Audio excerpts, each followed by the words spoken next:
The Stargazer has always been, well, at least in our view, one of the best seven-seaters available in the Philippine market. Now, Hyundai, much like a chef, has been fine-tuning their volume driver, and guess what? We're eating it up.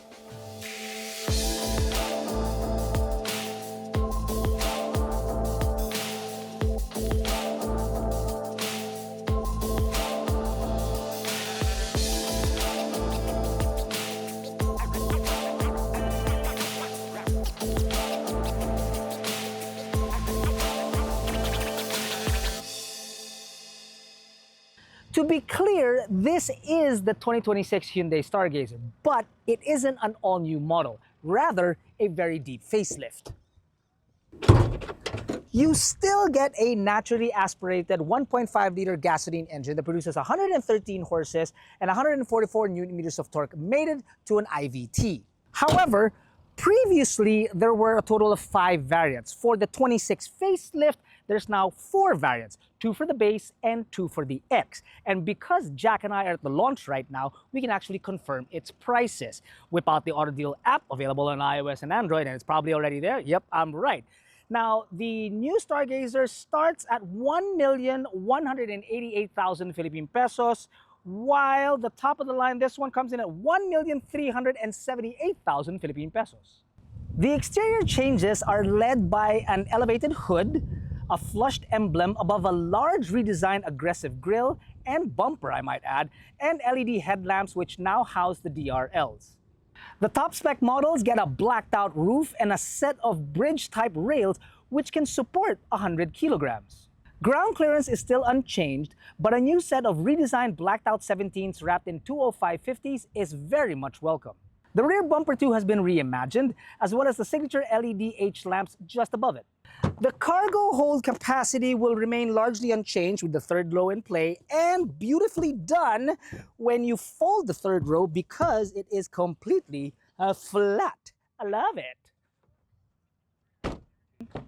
Spacious still, the rear is no doubt. Look at my leg room, and my headroom is ridiculous, with features like air and air controls up on top, down below a cubby hole and charging points. Jack absolutely loves this tray table because it can support up to 3.5 kilograms.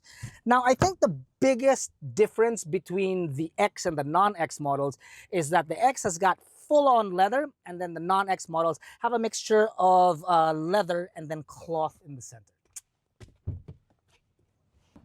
There are several changes in the cockpit, and all for the better, mind you. You will be familiar with the wireless charger that's found here in the center, sure, but the first change that we found was this reimagined, redesigned panel dedicated for your audio and air controls. And it is touch sensitive, other than these knobs, of course, or these buttons here, but it isn't a fingerprint magnet because it's matte black. I love it. In fact, Jack and I were looking around the cabin, and I don't think there's any piano black points in here, Jack. There's not. Maybe I found a little bit here around the shifter, but that's really it. Cool too that they've actually updated the screens inside this car, because the instrument cluster in the past was about 4.2 inches, if I'm not mistaken, and the infotainment was 8 inches. Now they're both 10.25 inches. And unlike before, where there was a silver sort of like lining or like a frame around it, now it's been reimagined. It now matches the design of Hyundai from all of their cars. So it's a little bit smaller, more compact, and it doesn't like impede anything at all. And it looks absolutely great. Not to mention that this also is the double session reverse camera. And of course, it's got Apple CarPlay and Android Auto that are wireless. In addition to all of that, the advanced driver assist systems inside this car have been updated in the sense that it may have had cruise control, but now it's adaptive cruise control. You've got lane keep and all that jazz to make the car even safer than it was before. You know, folks, not for anything, but the Stargazer isn't the only one that's iOS and Android capable. Our app is too. What? Wow, that's new. You like that? The Stargazer has always been one of our favorite 7-seater MPVs, but now with the updates, it may actually just top that chart. How will it fare in the real world and against its contemporaries? Only time will tell. You won't find out unless you subscribe to our channel.